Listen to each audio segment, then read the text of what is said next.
이 시간 함께 나누실 하나님의 말씀은 마태복음 26장 오늘 69절부터 75절까지만 보도록 하겠습니다. 원래 매일 성경 본문은 57절부터 75절까지인데 저희는 69절부터 75절까지 보도록 하겠습니다. 마태복음 26장 69절에서 75절까지 말씀입니다. 69절 말씀 함께 읽겠습니다. 시작. 베드로가 바깥들에 앉았더니 한 여종이 나아가 이르되 너도 갈릴리 사람 예수와 함께 있었도다 하거늘 베드로가 모르는 사람 앞에 부인하여 이르되 나는 내가 무슨 말을 하는지 알지 못하겠노라 하며 앞문까지 나아가니 다른 여종이 그를 보고 거기 있는 사람들에게 말하되 이 사람은 나사렛 예수와 함께 있었도다 하매 베드로가 맹세하고 또 부인하여 이르기를 나는 그 사람을 알지 못하노라 하더라. 조금 후 곁에 섰던 사람들이 나와 베드로에게 이르되 너도 진실로 그 도당이라 내 말소리가 너를 표방한다 하거늘 그가 저주하여 맹세하여 이르되 나는 그 사람을 알지 못하노라 하니 곧 닭이 울더라. 이에 베드로가 예수의 말씀에 닭 울기 전에 내가 3번 나를 부인하리라 하심이 생각나서 밖에 나가서 심히 통곡하니라. 아멘. 저는 저의 이제 신앙을 보게 되어지면 가끔은 이제 제 마음과 뜻이 롤러코스터 같다는 생각이 들 때가 있습니다. 성령 충만한 그때가 있는가 하면은 또 어느 순간은 나락으로 떨어져서 바닥을 기고 있는 저를 발견할 때가 있습니다. 또 그런가 하면은 또 주님의 은혜로 다시금 회복되어져서 올라가는 그런 모습을 보긴 하는데 우리가 믿음으로 구원은 받았지만 그 구원을 완성하기까지 그 구원을 이루기까지 우리의 삶에는 성화라는 과정이 있습니다. 물론 이 모든 일들을 우리 성령님께서 인도하시고 우리는 그 성령님의 인도하심 가운데 그저 반응만 하면 되는 것인데 그런데 생각보다 그 반응한다라는 것이 만만치가 않습니다. 예수님을 처음 믿었을 때의 그 밀려왔던 그 구원의 감격이 내 마음 가운데 평생 동안 지속된다면 너무나도 좋으련만 우리가 인생을 살다 보면 여러 가지 상황에 파묻혀서 그때그때 우리 마음 가운데 그 감격은 사라지고 그 상황들이 우리 가운데 너무나 크게 다가올 때가 많은 것 같습니다. 오늘 본문을 보면은 우리와도 조금 다를 바 없는 그런 인물이 등장을 합니다. 세상 사람 사는 모습이 예나 지금이나 비슷한 것 같은데 보신 대로 잘 아는 대로 베드로의 이야기가 오늘 펼쳐지고 있습니다. 베드로는 우리가 잘 알다시피 예수님의 이제 수제자라고 불릴 만큼 복음서에 굉장히 부각이 되는 인물입니다. 그런데 오늘 그 베드로가 오늘 본문에서 정말 바닥을 치는 신앙인의 모습을 보여주게 됩니다. 예수님께서 가룟 유다의 이제 배신으로 대제사장들과 서기관들에게 잡혀서 공회에서 이제 신문을 받게 되셨습니다. 이때 베드로는 멀찍이 예수님을 따라서 대제사장의 집 그 뜰까지 이제 들어갔습니다. 거기서 대제사장이 이 예수님을 치면서 죽이려는 거짓 증거를 찾기 시작을 했는데 말하다시피 이제 거짓 증거다 보니까 그것을 찾기가 쉽지 않습니다. 예수님의 혐의를 이제 드러낼 수 있는 것이 쉽지가 않습니다. 사람들이 이것저것을 얘기하지만 그 모든 것들이 서로 일치하지 않습니다. 그러한 과정 가운데 서로 여러 가지 사람들이 모욕적인 말로 예수님을 대적하지만 예수님께서는 그 자리 가운데 그저 침묵하셨습니다. 그때 이제 대제사장이 묻습니다. 내가 하나님의 아들 그리스도인지 우리에게 말하라. 그랬을 때 예수님께서 입술을 열어 말씀하시기를 너가 말하였다.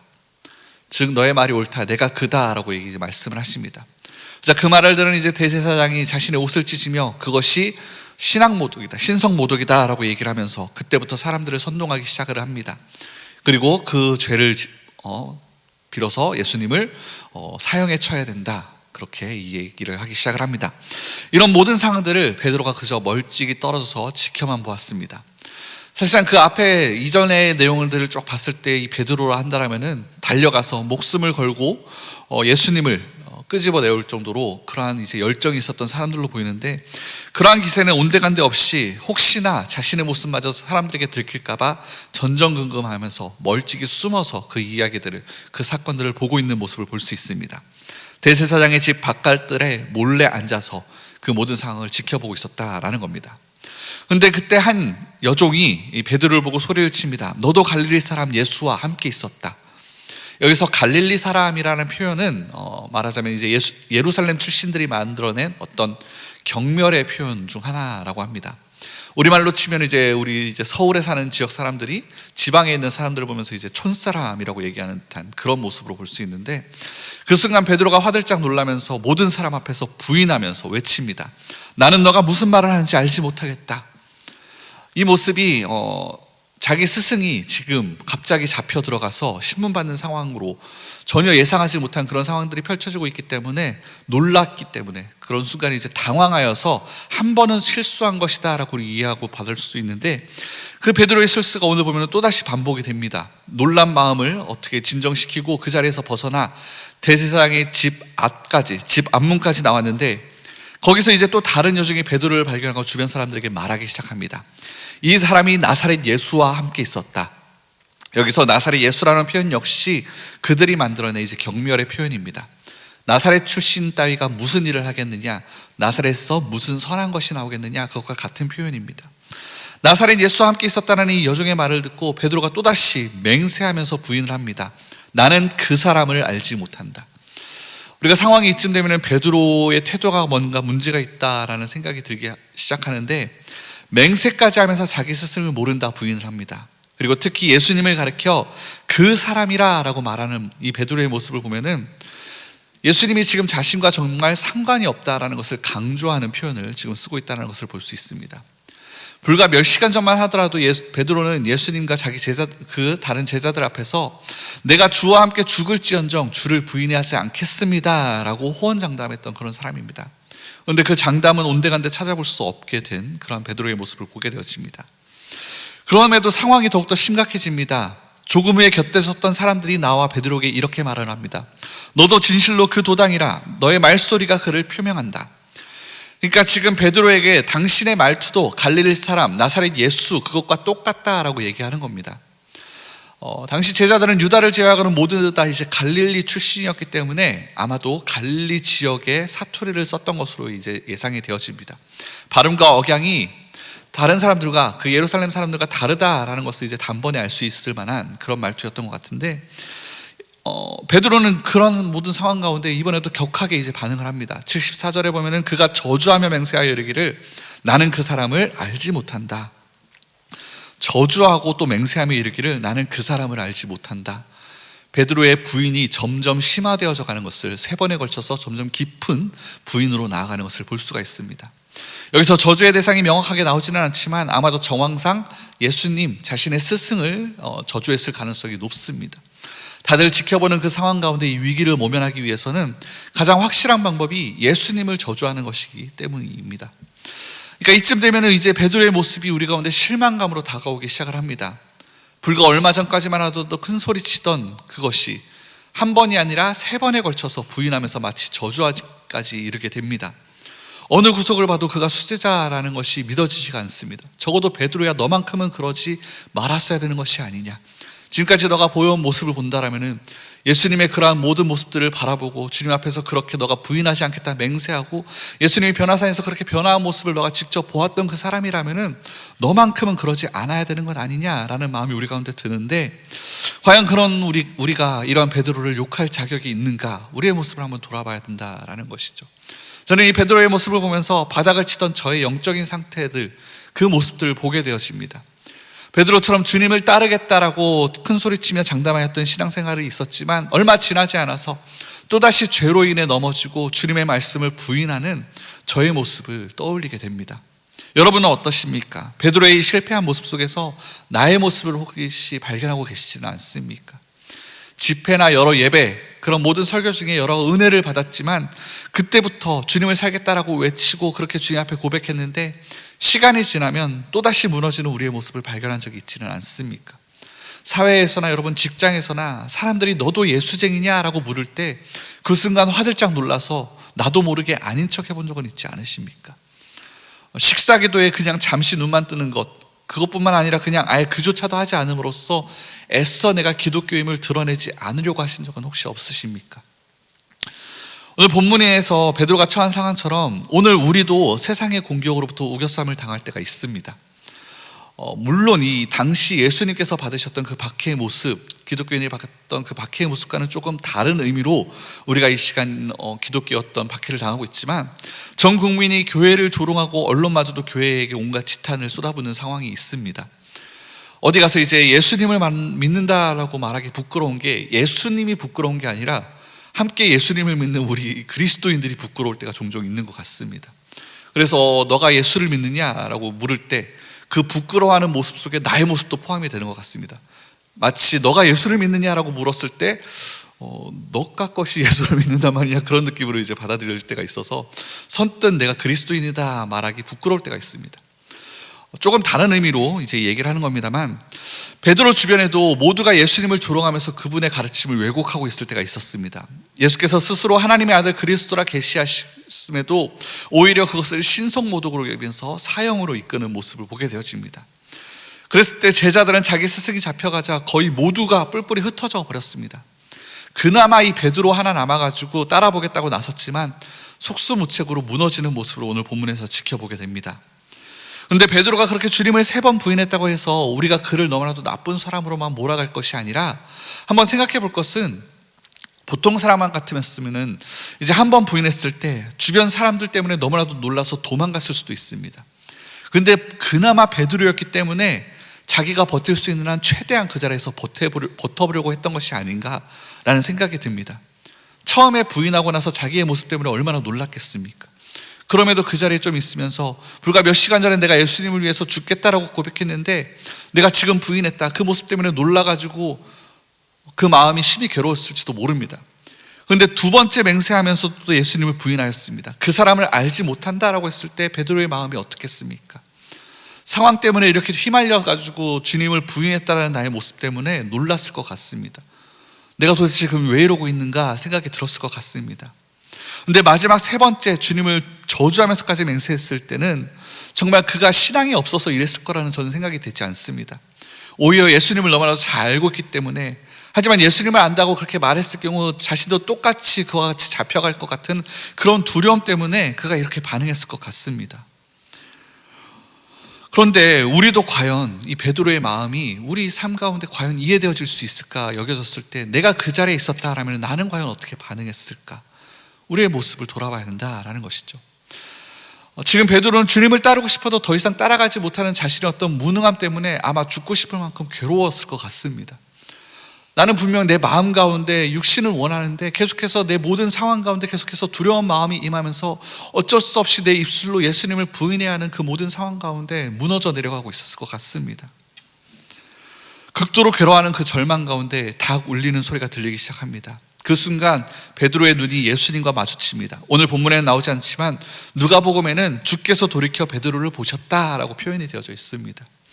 아마도 주님이 베드로의 상태를 염려하시면서 의도적으로 베드로를 바라보지 않으셨을까? 그러면서 그 눈빛으로 괜찮다라고 말씀해 주시지 않았을까? 저는 그렇게 믿습니다.